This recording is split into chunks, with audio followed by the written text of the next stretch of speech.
Hey, welcome back to OceanPlanet Reacts, and this time we're going to be looking at Mcdonough from Mudvayne. He's one of my personal all-time favorite drummers. This dude has to be the best drummer to come out of the new metal scene, in my opinion. The only other person I can think of that's on his level is probably Joey Jordison. Um, I've really gravitated towards this guy because, unlike a lot of other metal drummers, he relies more so on making an actual drum beat than just putting blast beats and skink beats and all this stuff, which it sounds silly, but it's not when when you really look at things. It adds a lot more depth when you're able to hear an actual beat, interesting beat that kind of goes with the cadence of the song instead of just a really abrasive 1 2 1 2 type thing going. Not to take away from guys that do that. I mean, there's some drummers that make that stuff sound really great, and it's got a time and place for everything. But that being said, one of the reasons why I really like this guy is because he doesn't really rely on that as much as a lot of other metal drummers. And so yeah, so this is a video probably from like a year or two ago at this point.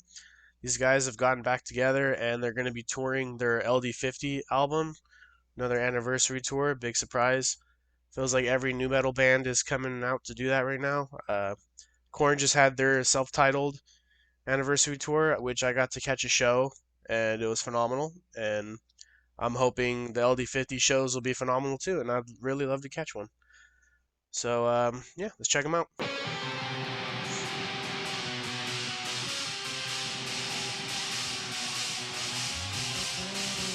So he's still playing the Istanbul cymbals.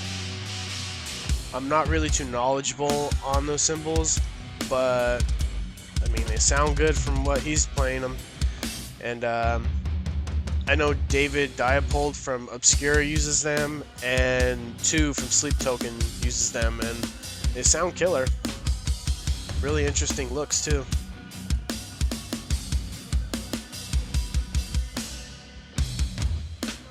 I'm not really sure what drums he's playing nowadays. I know he used some like obscure brand back in the day, but can't really put my finger on it right now. Although he is using some Pearl, looks like Demon Drive pedals, the direct drive. So that's interesting.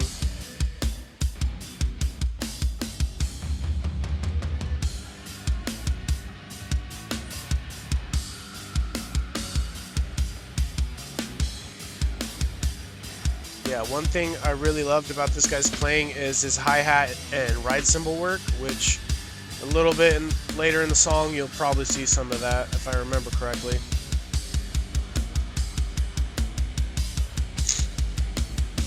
There we go.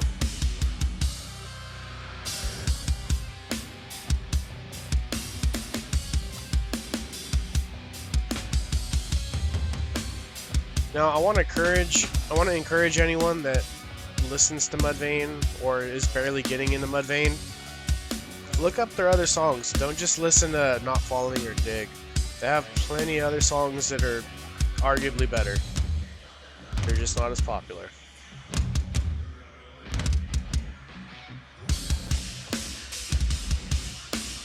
I love that China. It looks really cool, and I love the attack sound it has.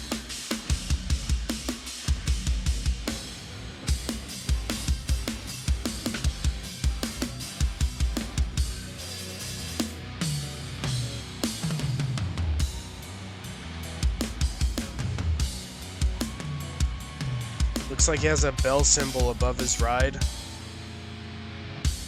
but it's not upside down though. Typically see it the other way around when people do that. I know I did it that way.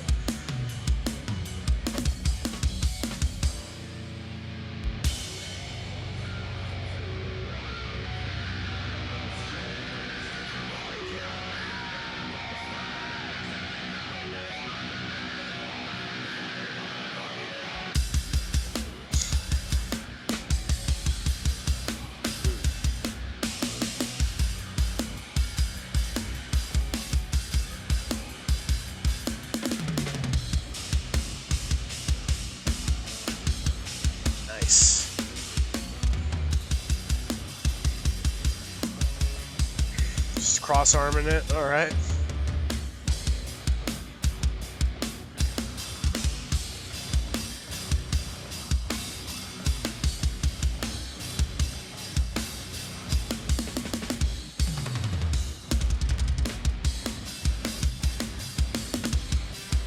You know, I really hope after this anniversary tour that they get in the studio and write a new album. Although they can very well just coast off of what they already have written and just do that, to be honest. People have been missing this band for so long.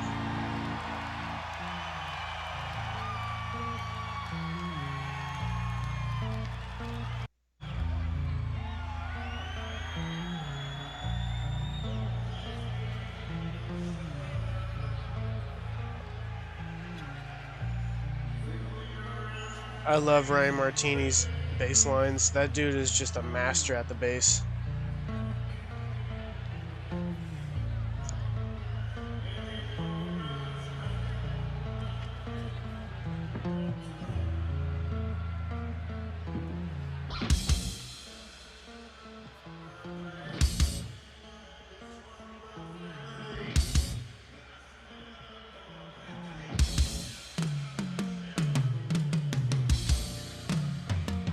I love the placement choice for his 8-inch tom, having it rest on top of the 10. Really frees up the space to bring in his hi-hat closer. Oof. That was such a clean transition.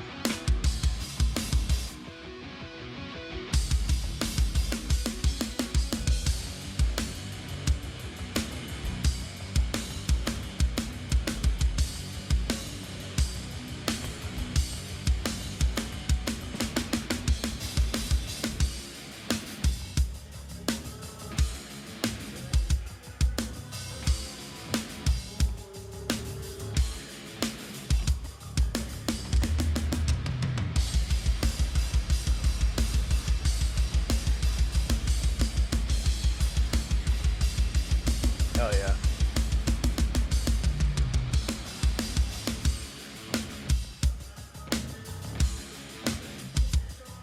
It's a prime example of his hi-hat work, this song.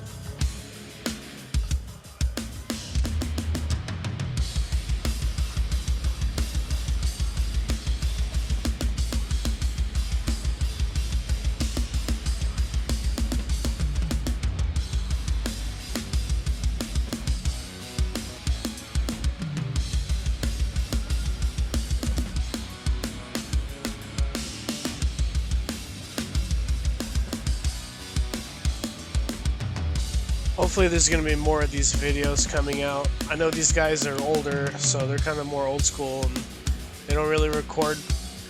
They don't really have cameras set up to watch them playing during shows, so this has been a nice change.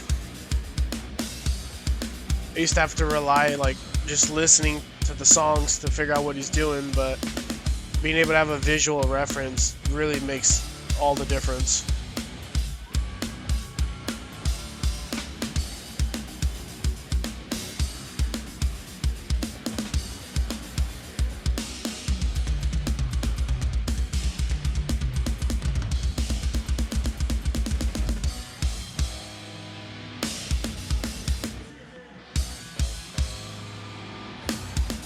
Looks like he has a metal snare too.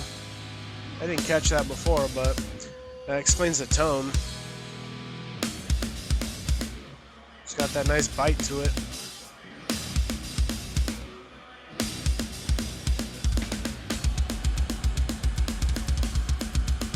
There we go.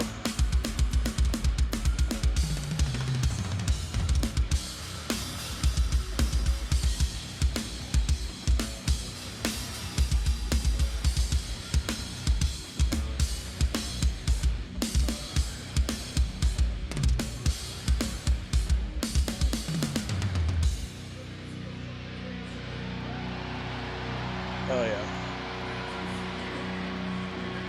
Don't want to smear your makeup, bro.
killer.